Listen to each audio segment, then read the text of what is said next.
오늘 이 시간에는 은혜 종합 선물 세트라는 제목으로 우리 말씀의 은혜를 함께 나누겠습니다. 저와 여러분은 날마다 이 신앙생활을 하고 있습니다. 믿음 생활이라고 부르기도 하죠. 저와 여러분은 이 신앙생활에서 그리고 인생에서 행복한 삶을 살기 위해서 꼭 필요한 것이 있습니다. 오늘 그것에 대해서 또 말씀을 드리고자 합니다. 바로 답을 말씀드려야 되겠죠. 나중에 감질 나니까. 주일입니다.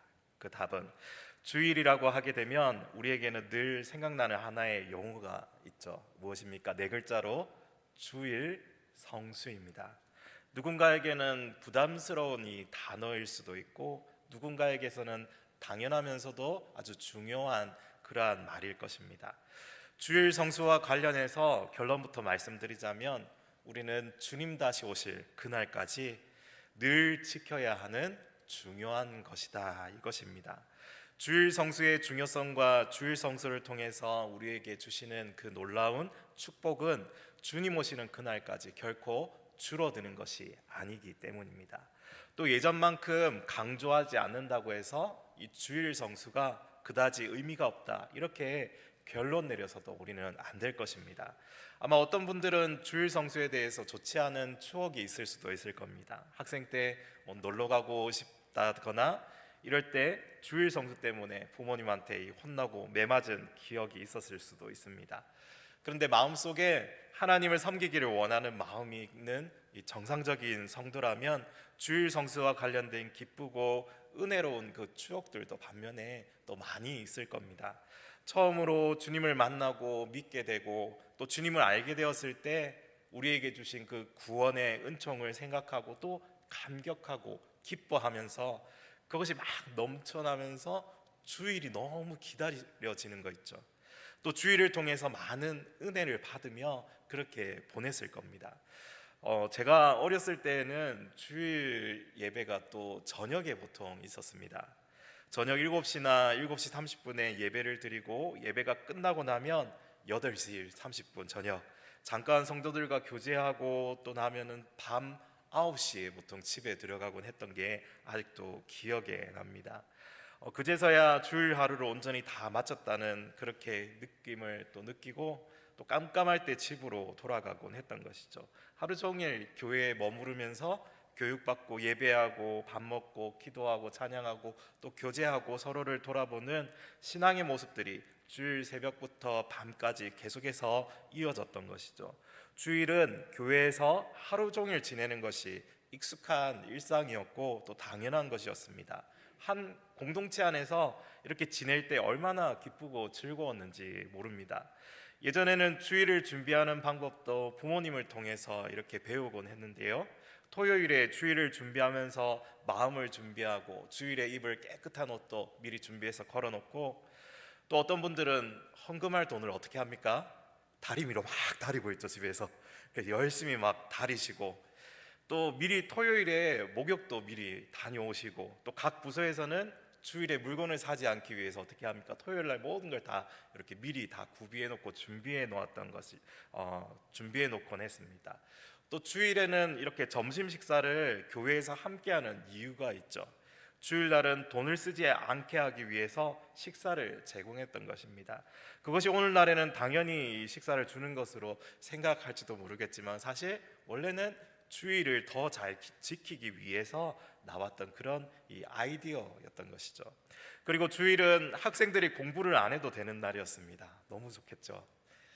저도 학생 시절에 주일만큼은 아무런 간섭을 받지 않았습니다. 이날은 공부하면 안 된다고 배웠기 때문입니다. 왜냐하면 주일날은 일을 하면 안 되는데 학생의 일이 무엇입니까?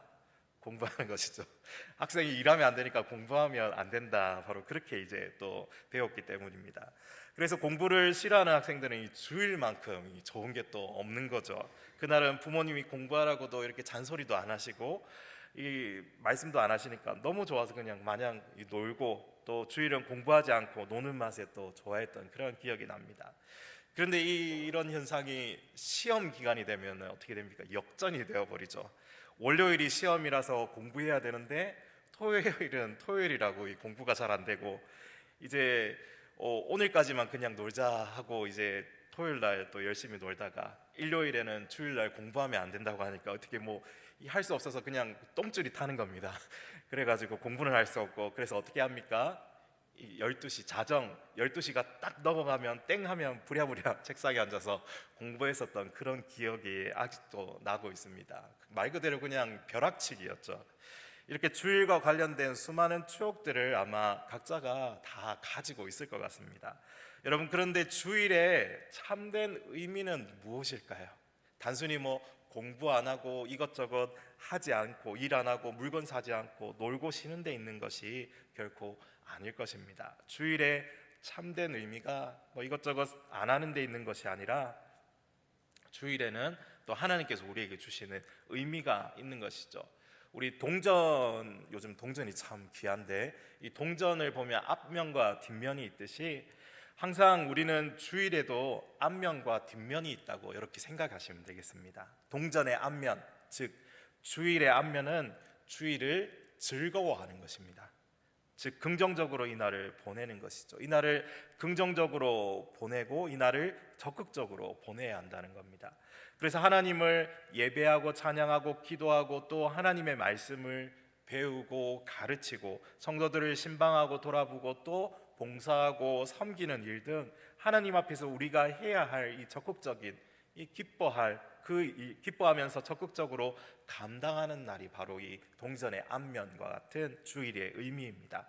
그러면 동전의 뒷면도 있겠죠. 뒷면은 무엇일까요? 주일의 뒷면, 절제입니다. 절제.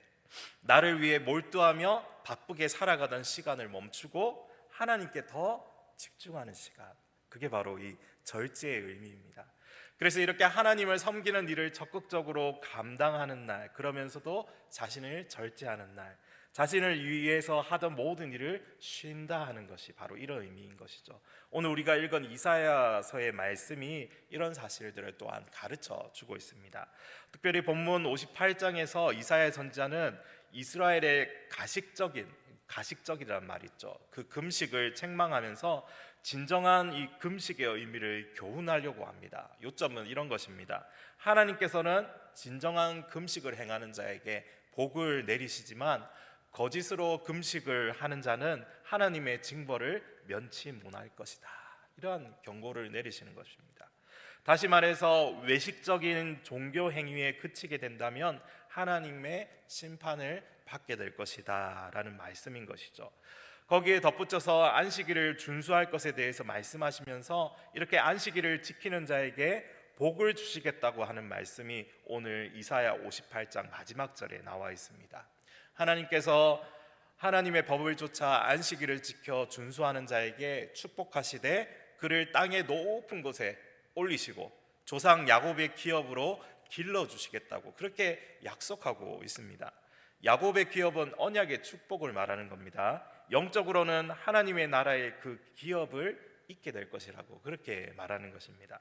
안식일은 말하자면 궁극적인 그 쉼, 즉 하나님 나라에서의 영원한 안식을 의미하는 것입니다. 그래서 이 땅에서 안식일을 지키며 준수하는 사람은 그 천국의 소망을 가지고 살아가는 사람인 것이죠. 신약 시대를 살아가는 우리는 예수님께서 부활하신 주일을 무엇으로 지키죠? 바로 안식일로 우리는 지키고 있습니다. 구약 시대처럼 율법적으로 지킬 필요는 없지만 이 안식일의 정신만큼은 우리가 보존해야 합니다. 안식일은 단적으로 표현하자면 그 천국의 기쁨을 이 세상에서 미리 맛보는 그러한 날인 것이죠. 그래서 안식일의 모든 일상적인 일로부터 떠나서 하나님의 일을 더 힘써 행하는 날입니다. 그래서 안식일은 쉰다는 개념보다 주님을 위해서 더 열심히 일하는 날이다. 우리는 신약시대를 살아가면서 이렇게 바르게 인식해야 합니다. 본문 13절을 우리 한 번 더 읽어보겠습니다. 13절입니다. 만일 안식일에 내 발을 금하여 내 성일에 오락을 행하지 아니하고 안식일을 일컬어 즐거운 날이라 여호와의 성일을 존귀한 날이라 하여 이를 존귀하게 여기고 내 길로 행하지 아니하며 내 오락을 구하지 아니하며 사사로운 말을 하지 아니하면,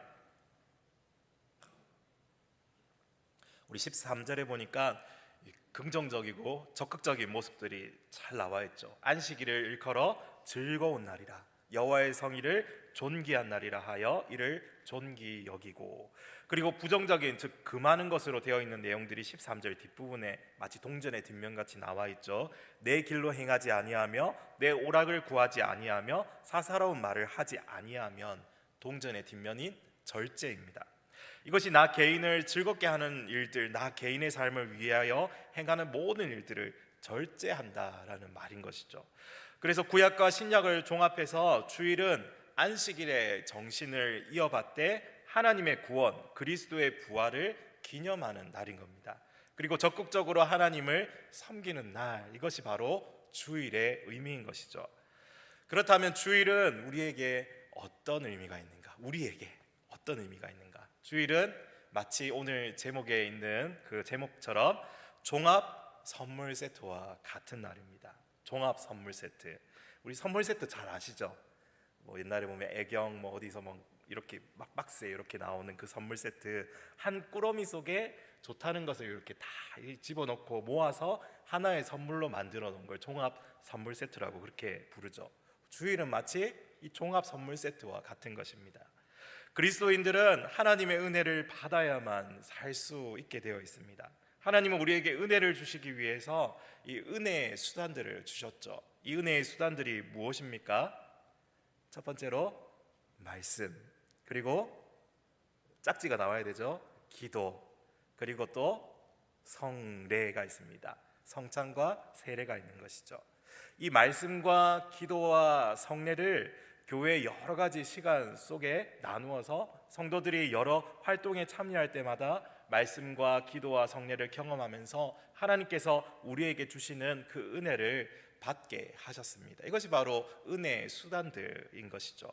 말씀과 기도와 성례를 은혜의 수단으로 항상 참여하고 누릴 때 이런 다양한 재료들과 함께 섞어서 우리에게 은혜를 부어주시는 통로가 되도록 하나님께서 우리에게 이러한 수단들을 주셨던 것이죠. 가령 이 찬송과 함께 이것을 우리에게 주기도 하고, 기도와 함께 주기도 하고, 교회 안에서 그리고 개인의 삶 속에서 여러 다양한 모습으로 은혜의 수단들을 가지고 누리며 살아가게 하셨던 것입니다. 그런데 이러한 은혜의 수단들이 종합적으로 다 모여 있는 날이 있습니다. 그 날이 바로 언제입니까? 주일입니다. 하나님께서 주신 이 날을 하나님 앞에서 기쁨으로 지내기 위해서 우리에게 다양한 활동들을 하게 되어 있는데, 그 다양한 활동들은 하나님의 은혜의 수단들이 함께 섞여서 하나님의 그 은혜를 우리에게 풍성하게 내리도록 하고 있는 것이죠. 그래서 주일은 무엇이라고요? 은혜 종합 선물 세트다, 이렇게 말씀을 드릴 수가 있습니다. 오늘 아마 저문을 나가시면서도 이 제목은 아마 까먹지 않으실 것 같습니다. 그렇죠? 네, 우리 한번 따라해 볼까요? 주일은 은혜 종합 선물 세트다. 아멘. 하나님께서 부어주시는 그 은혜로 충만한 저와 여러분 되기를 간절히 소망합니다.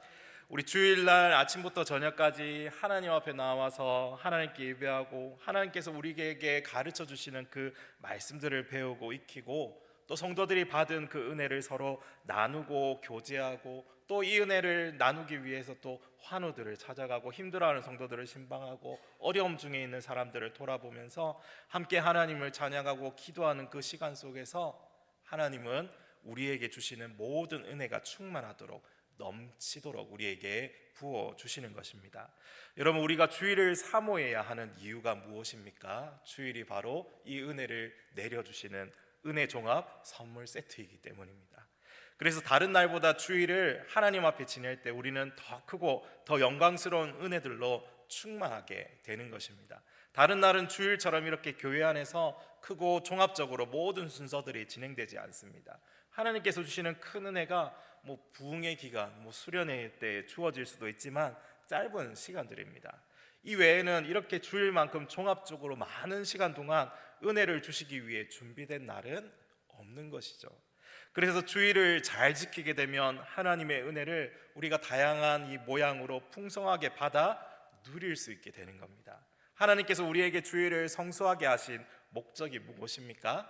하나님의 은혜를 풍성하게 받아 누리게 하시기 위해서입니다.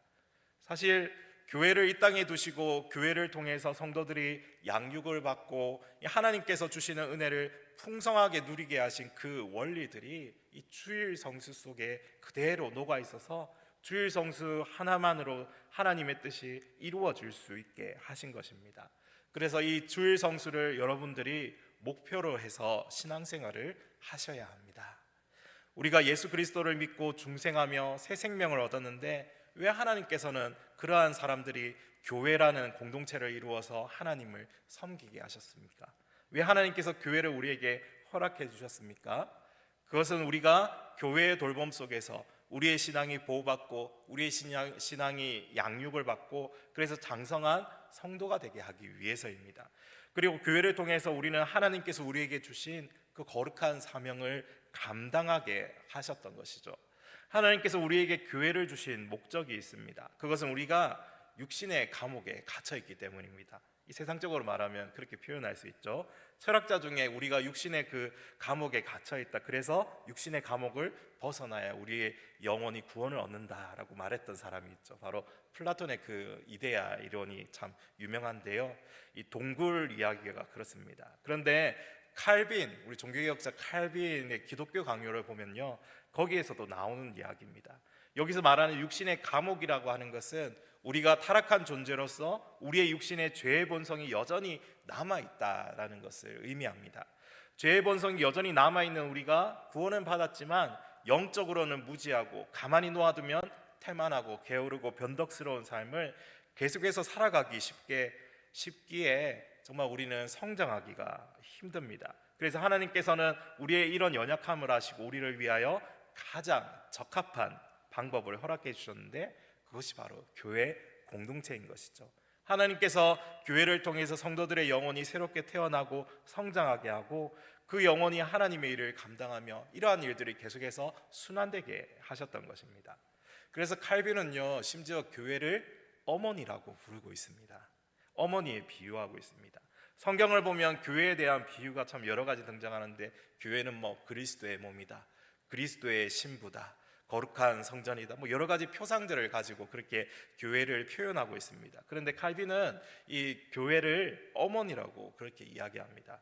물론 성경적인 근거가 있는 말씀입니다. 갈라디아서 4장 26절에 보면요, 오직 위에 있는 예루살렘은 자유자니 곧 우리 어머니라. 이 갈라디아서에 보면 구약과 신약, 하갈, 사라, 또 이삭과 이스마엘 이런 비유들을 통해서 복음을 설명하고 있는데 그 중에 예루살렘과 시내산 이야기를 합니다. 그러면서 이 새 예루살렘이 바로 자유자요 어머니다 이렇게 말씀하고 있습니다. 다시 말씀드려서 신약의 교회, 우리가 형성한 이 교회가 바로 어머니다라는 이야기입니다. 그래서 칼빈은 이렇게 이야기합니다. 하나님을 아버지로 고백하는 모든 사람들은 교회를 어머니로 섬겨야 한다. 하나님을 아버지라고 부르는 사람들은 교회가 어머니가 되어야 한다, 이렇게 설명한 것입니다.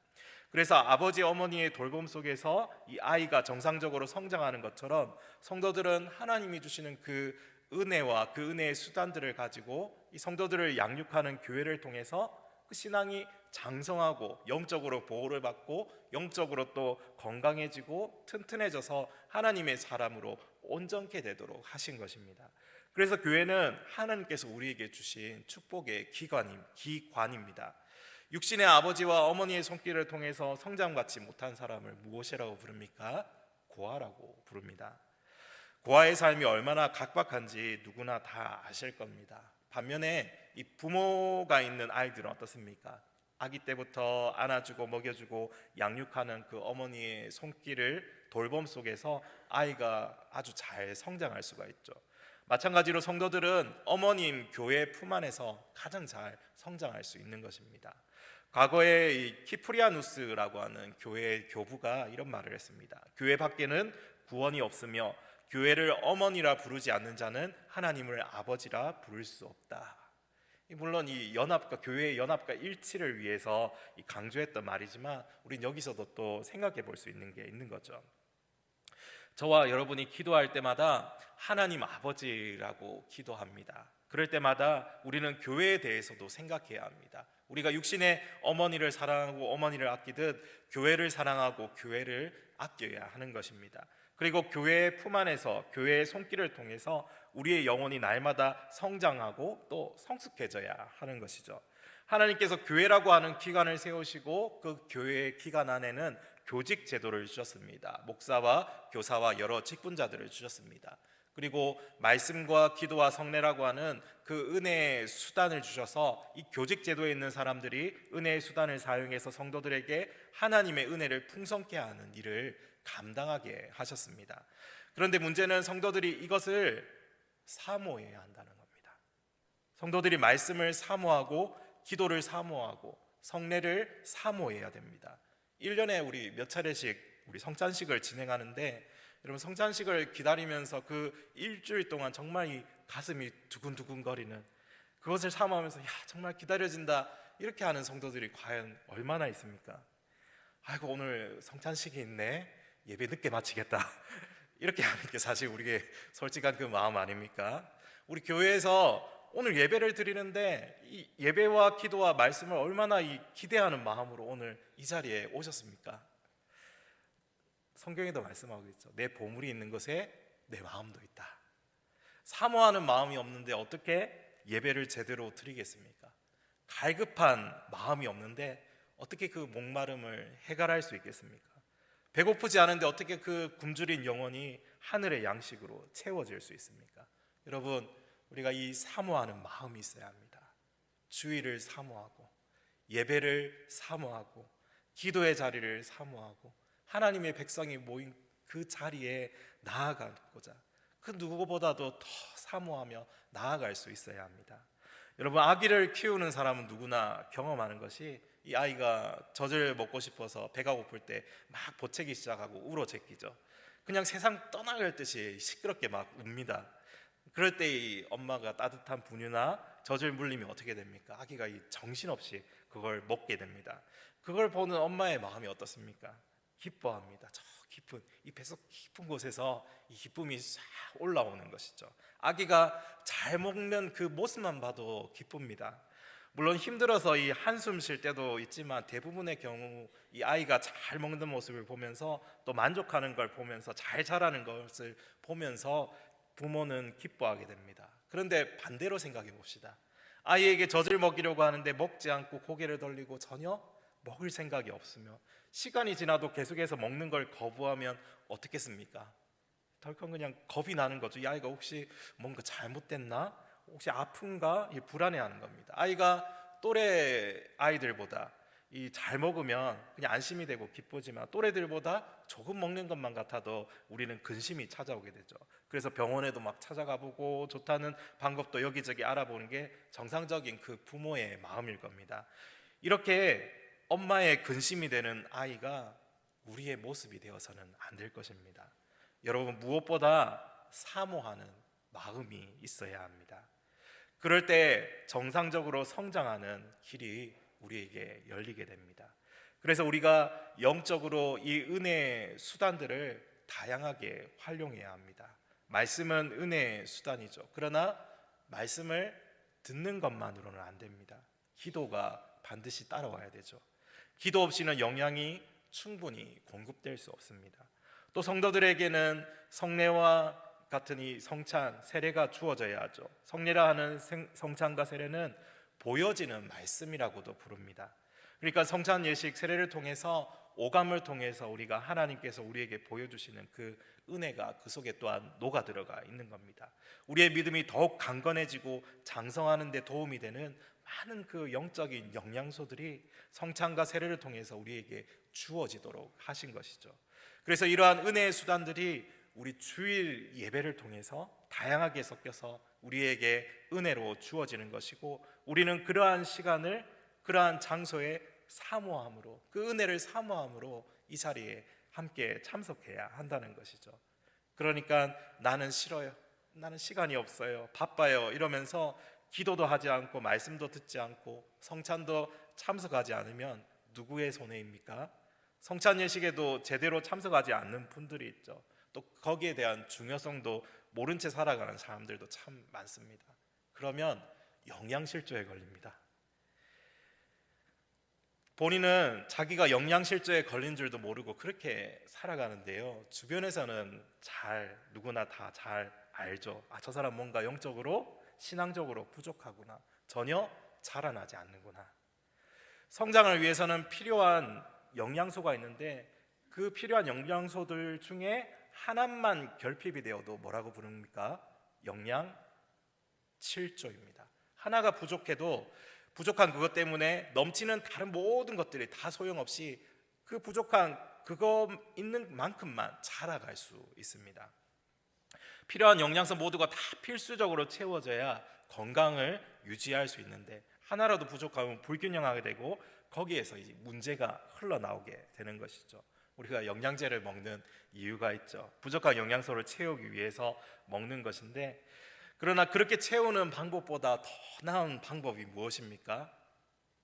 제대로 우리에게 주어진 하루하루의 그 일상의 음식들을 매번 잘 섭취하면 되는 겁니다. 마찬가지로 우리에게 주어진 영적인 양식, 이것을 제대로 활용해야 됩니다. 우리에게 주신 영적인 영양소가 있습니다. 이것을 충분히 섭취해야 됩니다. 그래야 신앙적으로 정상적으로 성장하게 되어 있습니다. 그런데 이 모든 것들을 한꺼번에 다 제공해 주는 날이 있습니다. 그것이 언제라고요? 주일. 맞습니다. 하나님께서 이 모든 것을 한꺼번에 제공해 주는 날, 바로 주일입니다. 왜 주일 성수가 이렇게 중요한가? 우리에게 필요한 모든 영적인 은혜와 영양들을 주일 성수에 담아서 우리에게 주시기 때문입니다. 우리가 스스로 은혜의 수단이 어떻고 은혜의 영양소가 어떻고 몇 번 참석하면 열량이 얼마고 이런 것들을 막 계산하지 않아도 주일 성수를 하게 되면 필요한 것들을 공급받을 수 있도록 하신 것입니다. 그래서 교회는 주일 성수를 통해서 항상 가르쳤고, 그래서 교회는 주일 성수를 성도들에게 항상 가르쳤고, 성도들은 주일 성수를 이때까지 힘써 왔던 것입니다.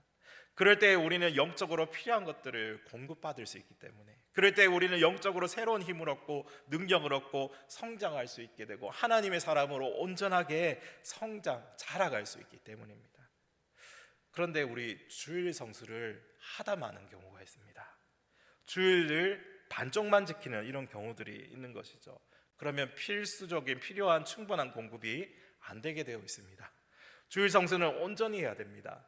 어떤 분들은 대예배만 참석하고 이제 주일 끝 이렇게 하시는 분들이 있습니다. 그래서 일부 예배, 아침 일찍 시작하는 예배에 겨우 잠시 나왔다가 이 축도도 하기 전에 그냥 살짝 나가시는 분들, 그러면서 나 주일 오늘 예배 다 드렸다 이러면서 어떻게 합니까? 그 다음에 등산 가고 골프 치러 가고 산으로 그렇게 좋은 곳을 찾아가는 겁니다.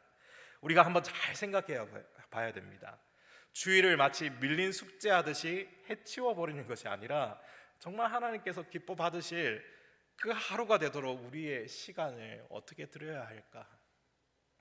우리가 갓난아기였을 때는 어머니의 젖만으로 충분할 겁니다. 초신자들의 경우에도 한 번의 예배로는 충분할 수 있을지 모릅니다. 그러나 우리가 성장하기 위해서는 어머니의 젖만으로는 안 됩니다. 이유식을 통해서 정상적으로 또 밥을 먹고 더 많은 식사를 해야 되는 것이죠. 그래야 손발에 힘도 들어가고 아장아장 걸어다니고 뛰고 정상적으로 이렇게 자라갈 수 있는데, 마찬가지로 주일 성수도 여러분 반쪽짜리가 아니라 부족한 게 아니라 온전해야 한다는 겁니다. 그럴 때 우리가 일정 분량까지 장성하게 되어 있는 것입니다. 만약 이 시간에 솔직하게 내가 가진 신앙을 돌아볼 때 늘 제자리 걸음 같고 변화가 없다고 생각되는 분이 있다면 주일을 보내는 자신의 모습을 한번 살펴보시기 바랍니다. 우리가 주일 오전 예배에 겨우 참석해서 예배드리는 그런 모습으로만 그치면 안 됩니다. 더 나아가야 되는 것이죠.